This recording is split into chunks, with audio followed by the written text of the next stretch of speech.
Let's take a look at the section of the H&H Color Lab website that's recently had some updates done to it.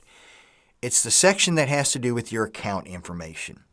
So once you're logged into hhcolorlab.com, in the upper right-hand corner, you'll see a link now that says My Account. Go ahead and click on that.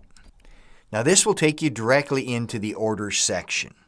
So immediately you can see how we've reorganized and cleaned up this information.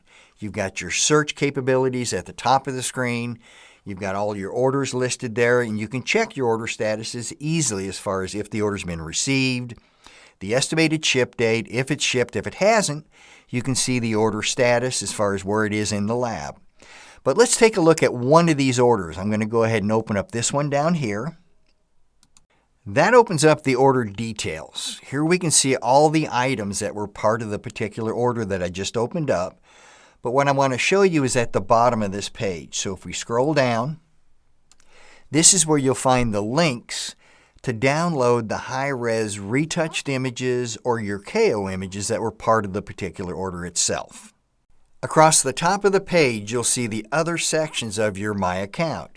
Here you can check your invoices, your statements, you can manage users, update credit card information, and update your studio information. Everything that you're used to doing, but just in a more organized view.